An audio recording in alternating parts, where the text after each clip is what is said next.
Okay, today we're looking at World War II, and specifically what were the causes of World War II. Okay, so question number one. What were the causes of the rise of the totalitarian dictators across the world during the years before World War II? Alright, so what caused the rise of totalitarianism? First of all, who rose up, what did they believe in, and where were they? One of the first places that a dictatorial regime takes over is when communism takes over the Soviet Union. So we have to worry about communism in the Soviet Union. Of course, the Soviet Union was created in 1917 when Vladimir Lenin led the Communist Revolution, or the Bolshevik Revolution, against the democratic government that had overthrown the Tsar. Lenin isn't going to be around for very long. He actually died by 1923. In 1925, this guy, Joseph Stalin, was able to consolidate his power and take over. He consolidated power by putting his allies in positions where they could be of benefit to him, and then also through eliminating his opposition. The bigger thing as far as World War II is concerned is, of course, the growth of fascism. And we think of fascism starting in Germany. It did not. It actually started in Italy. In 1922, this guy, Benito Mussolini, took over. He and his group of thugs, they were called the Black Shirts, they pressured the King of Italy into appointing him to be the supreme leader, the El Duce of Italy. And so Italy is where fascism takes hold first. In Japan, there is this question about, do we label Japan as fascists or what? And for the most part, there were a lot of similarities, but there's also a lot of worship of the military in Japan immediately after World War II. Immediately after World War I. In 1926, Japan gets a new emperor. This guy, Emperor Hirohito, very young. A very young guy who becomes emperor, and partly because of his youth, the military is going to try to exploit that and exploit his lack of experience. And he, while the military is doing well, he will go along with it. In 1941, there's another guy named Hideki Tojo. Tojo started out in the military. He, in 1941, is named Prime Minister, and he is the one that actually is going to be kind of the political force behind driving Japan to war with the United States. Lastly, of course, with fascism, Germany. Adolf Hitler became the Chancellor of Germany in 1933. And, of course, we all know who Adolf Hitler is, what he looks like. He, of course, leads the Nazi Party, or the National Socialists, as their official name was. So why is it that the people in some of these countries were willing to go along with these dictators? A lot of it has to do with the economic chaos that goes on in the 1920s and 30s. Okay? Italy was in a depression in the 1920s. It's one of the things that allowed Mussolini to take over. The Great Depression really sucks in Germany. Germany's economy had collapsed at the end of World War I. It was at a point where it was starting to recover, and then the Great Depression happened. Each one of these leaders, whether it's Stalin in the Soviet Union or Hitler in Germany, they all promise economic prosperity. Okay? Hitler probably has the best example of the economic prosperity. This is a picture of these kids playing in the street, playing with, these are bricks of money. At its worst point, German economy, the German mark, the exchange rate between the German mark and the dollar was 4 billion marks to $1. And so there was this terrible economic chaos at the end of World War I, and then with the Great Depression, it just got worse. Another reason these guys were able to take over was the social instability that took hold at the end of World War I, and in that early part of the Great Depression. You have countries that have kind of lost their way, And so it's with Japan, Italy, Germany, each of the leaders also says, look, we are going to bring the country back to greatness in the eyes of the world. Benito Mussolini talked about restoring Italy to the glory of the Roman Empire. The Japanese they started focusing on taking over the Pacific and all of Asia and dominating those people. Germany, of course, Hitler referred to his country as the Third Reich, or the Third Empire. Another reason these guys were able to take over is what happened at the end of World War I. Okay? Japan felt that they were ignored in World War I. They didn't get anything out of the treaties, and so a lot of the leaders said, well, if we had been viewed as a great and powerful military power, maybe they would have respected us and given us something. And so there's the appeal to militarism right there. In Italy, they do get some concessions, they do get some territory, but they don't feel that it's enough based on what they did in the war. And then, of course, Germany, the Treaty of Versailles is really brutal to them. They do feel humiliated after the treaty because of the conditions of the treaty. And Hitler preyed on that. And he exploited that in the German people. The restrictions on the size of the army, Germany's army was limited to just a ridiculously small number. For the size that Germany was, their navy, of course, was restricted, and they were prohibited from having an air force. Also, those huge reparations payments that they were going to have to pay. The German people didn't understand that, and then you throw the Great Depression in on top of that, and they're supposed to pay these reparations payments while their economy is in total collapse. Also, the fact that they're not allowed to control territory within their own country, plus the territory that they lost at the end of World War II, that also irritates the Germans. Question number 2. How did the League of Nations contribute to German aggression in the late 1930s? Okay, so kind of an odd question. How the League of Nations, this group that's supposed to stop aggression, how did it cause it? Okay, so real quickly, from 1931 on, these nations are going to be involved in a lot of international aggression, international conflict. Essentially, the League of Nations' response is to do nothing. They instead do something called appeasement. Appeasement is giving in to an aggressor, hoping that they will then stop. If you give them what they want, they won't ask for any more. So what the League of Nations does is they just sit back and allow everything to take place. The first countries to actually go after someone are going to be Japan and Italy. Japan will invade Manchuria. Later on, it will invade China. Italy will invade Ethiopia. And the League of Nations doesn't do anything about it. All the while, during the 30s, when all this is going on, Adolf Hitler and Germany are watching what happens. And they see Italy invade Ethiopia, they see Japan do things, and they see no action taken on the part of the international community. And that just encourages them to start violating the Treaty of Versailles. And the original German actions were they just broke the treaty. They said, we're going to build up our army. We're going to build up our navy. We're going to stop paying reparations. And Britain and France allowed this. So in 1938, Hitler's ready to go a little bit further, and he violates the Treaty of Versailles further. He has kind of a sham election set up in Austria, and Austria votes to join with Germany. So they're going to join in part of the same country in what was called the Anschluss, or the joining. This was prohibited by the treaty, but the Allies allowed it. In 1938, further in 1938, there's this thing called the Sudetenland crisis. And we can see here Germany and this area right here. This is the country of Czechoslovakia. This area right up in here, and kind of the gold-looking color. This is the Sudetenland. This is the mountainous region of Czechoslovakia.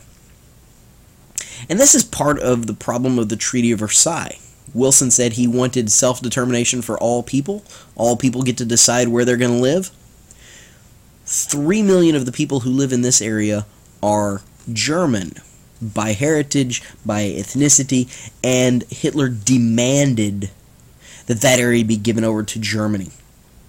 And he said if he didn't get it, he was going to go to war. As a result, this meeting is held. It's called the Munich Conference. The attendees were Germany, Italy, Britain, and France. The purpose of the Munich Conference was to decide who gets the Sudetenland. And the answer is Germany.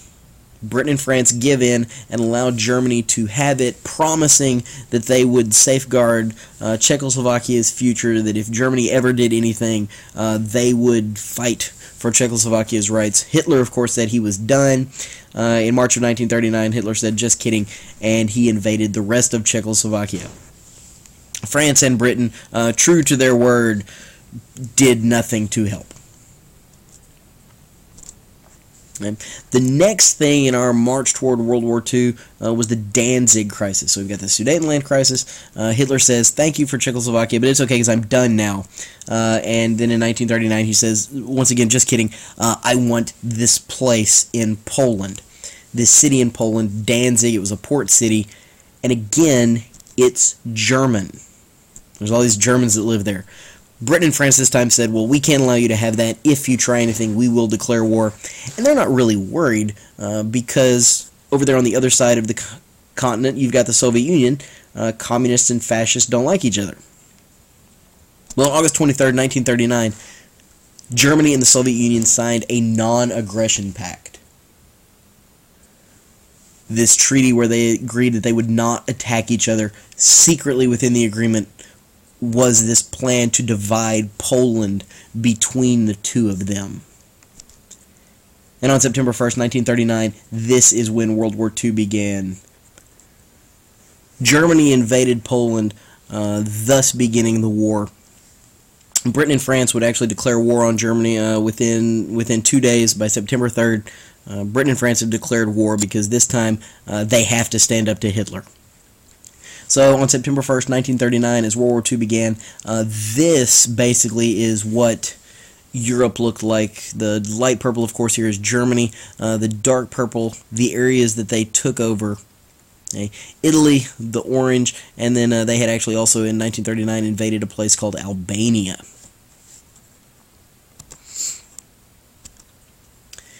In June of 1940, so just a couple of months later, Germany invaded France.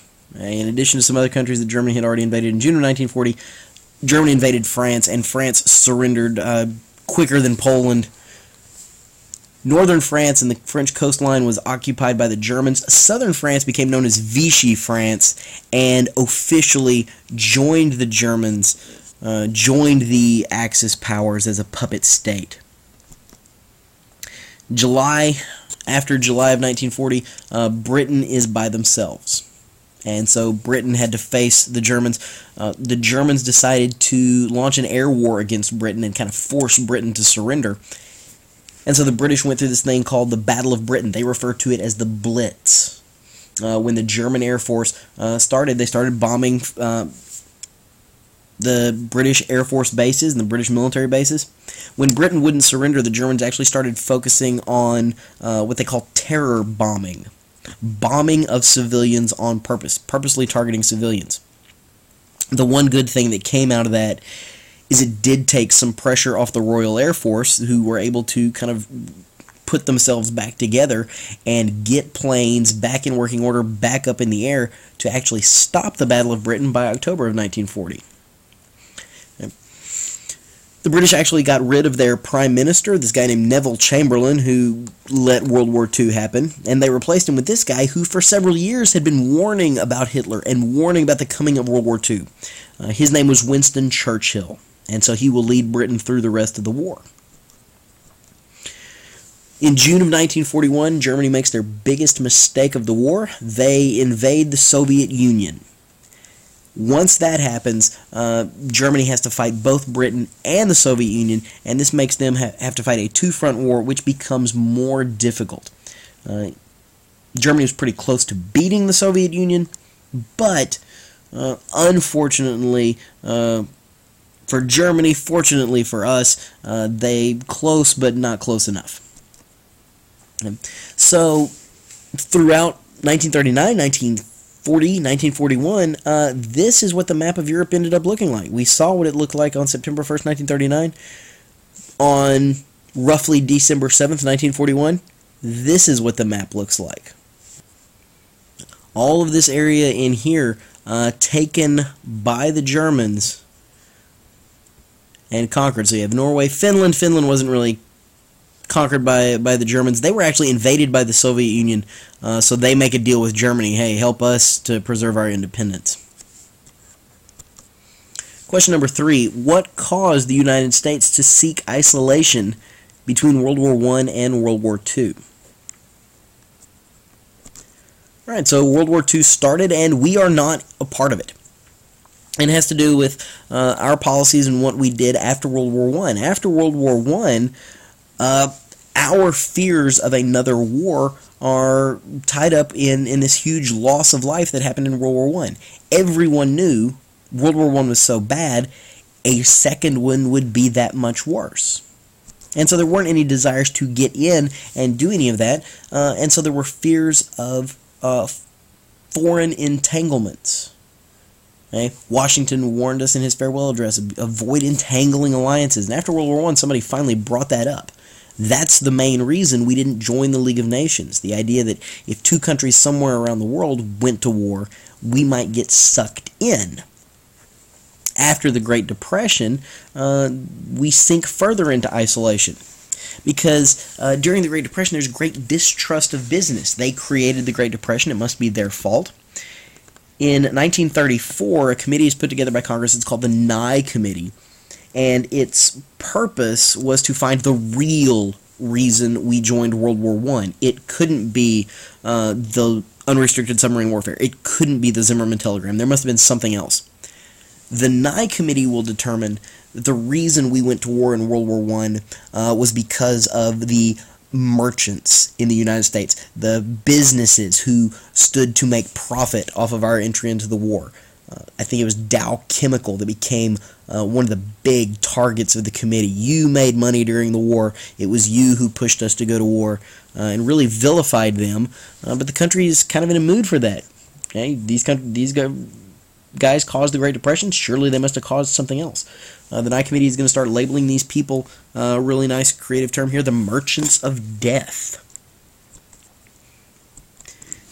So, as the 1930s went on and we kind of saw what was going on around the world, Congress decided to make sure that we didn't get sucked into this, and so they started passing these things called the Neutrality Acts. The purpose of all the Neutrality Acts was to keep us out of war, keep our fingerprints off of it, that way we couldn't be blamed for anything, that way we wouldn't be sucked into a war. The Neutrality Act of 1935, pretty self-explanatory. It outlawed the sale of weapons to countries who are at war. It outlawed the sale of armaments to those belligerents. If you're at war, we will not sell you weapons. In 1936, we decided it didn't go far enough, and so we outlawed loaning money to any country at war. The idea being one side won't get mad at you for helping the other side. 1937, we again decided it wasn't going far enough, so we outlawed the ability for Americans to transport materials to a country who's at war. We outlawed Americans from traveling on the ships of people who were at war. And basically what people were thinking is, well, we're the United States, we're over here off on the side. It doesn't matter what goes on over there, we will be safe. Hey, here we have Uncle Sam. What a lucky thing we've got separate beds. We don't have to worry about catching all those terrible things over there in Europe. After World War II began, and all these Neutrality Acts kick in, a lot of people in the government knew right from wrong. They knew which side was right. They knew which side was wrong. They knew at some point we were going to get into it, but we've promised the American people we will be neutral. FDR wanted to get in as soon as possible. FDR wanted to help the Allies. But you couldn't just violate the Neutrality Act. So instead, Congress allows for this thing called the cash and carry system. Sometimes it's called the Neutrality Act of 1939. Cash and carry system allowed any nation to purchase weapons and materials from the United States as long as the purchases were, first of all, made in cash, and number two, you carried the items away on your own ships. The idea behind that is if Americans are not put in harm's way, either American cargo ships or American persons, then you won't have anybody crying out for vengeance and crying out for blood.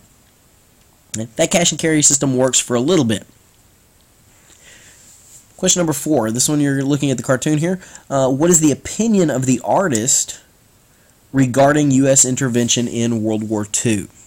And so here we have, over here, war-mad Europe out here in the background. We have Uncle Sam looking that direction. America, the last refuge of democracy. And here is democracy saying, stay out for my sake as well as your own. Question number 5. Explain the Lend-Lease Act. Alright, so we've done our cash and carry, and that's fine. The problem is the British, because they're needing so much equipment, they quickly run out of cash. And so FDR negotiates this thing called the Destroyers for Bases deal. It was done in September of 1940. What we're going to do, we have a bunch of old naval destroyers sitting around. The British desperately need additional forces for their navy, so what we're going to do is we're going to swap these old vessels for British territory where we will be allowed to build naval and air bases around the world. Okay. That works, and later in 1940 they start debating this thing called the Lend-Lease Act. It will be passed in March of 1941. The Lend-Lease Act is quite simple. We are going to allow the British to borrow anything they need as long as they return it at the end of the war in perfect condition, of course. And, just like if you loan your friend something and they return it broken, you will expect them to pay for it. We would expect Britain to pay for things after the war. That is definitely a violation of the Neutrality Acts. We are definitely picking sides here. But FDR is going to use one of those fireside chats to go to the American people and say, look, this is not us getting into the war. This is like lending your neighbor a garden hose when their house is on fire. They are the ones fighting the problem before it gets to you. All we're doing is giving them the means to stop the problem before it gets to us. And that explanation works. After June of 1941, when Germany invades the Soviet Union, they will start to receive Lend-Lease aid as well. And so throughout the war, we're going to give Lend-Lease aid not only to Britain, but also to the Soviet Union. Now, there are people who saw what this was. They saw this as us getting involved. One of the organized groups was called the America First Committee. There are some important people that were part of America First. Henry Ford was one. Alice Roosevelt, the daughter of Theodore Roosevelt, she's one of them. And then Charles Lindbergh, he's also a member of America First. These people believed that we did not need to get into World War II, and they saw us moving toward World War II, and they tried to prevent that. And so their arguments that they used, Germany was not a threat to the United States. Germany's over in Europe. We're separated by the Atlantic. We don't have to worry about the Germans. They're not actually a threat to us. They further argued that Germany had actually been forced to go to war. Britain and France had put Germany in a position where they had no other choice but to go to war. So it really wasn't Germany's fault. Lindbergh is going to go a little bit further, and he's going to blame the German aggression on the Jews. It's the Jews in Europe, of course it's their fault that this started to happen. And by now, stuff is starting to kind of leak out a little bit about the Holocaust, not nearly to the full extent, but once he does that, support for the America First Committee just collapses around the country. Question number 6. What is the opinion of the artist regarding U.S. intervention in World War II in this cartoon? Now, here we have Miss America First reading the book Adolf the Wolf, and she says, "And the wolf chewed up the children and spit out their bones, but those were foreign children, and it really didn't matter." Here it is, larger if you need to see it. Okay, so our steps toward World War II mostly focus on Germany. Germany was the big focus. In August of 1941, we were going to sign this thing called the Atlantic Charter. FDR and Churchill got together. Churchill wanted us to declare war in World War II. FDR wanted us to join, but he told Churchill, look, I can't do this just yet. I've got to be able to sell it to the American people. The American people aren't there yet. And so one of the things they came up with was the Atlantic Charter, the war goals for Britain and the United States. What we are going to do when we win the war, even though we aren't in the war. And the main points of it, number one, kind of like World War I, self-determination for all people. We are going to allow all people to choose what government they want to live under. Okay. Number two, we're going to disarm the aggressors. Okay. Specifically looking at Germany, probably also looking at Japan as this was going on. We're going to disarm the aggressors to where they can't make war again. And then both sides promise that we will not take territory at the end of this war. This is about freeing people, not about taking anything. FDR says this maybe I can sell to the American people. Like I said, most of our attention is focused on the Atlantic and the Germans. By November of 1941, we are shooting at them. Okay, we're shooting at them, they're shooting at us. We hadn't actually declared war yet, but they are actually firing on our naval vessels. We are actually firing on theirs. At the same time, the Japanese are doing things in the Pacific. And so we're having to kind of watch that too. The Japanese had started to attack British and French possessions in the Pacific in 1940. They'd take over Southeast Asia. They've attacked China.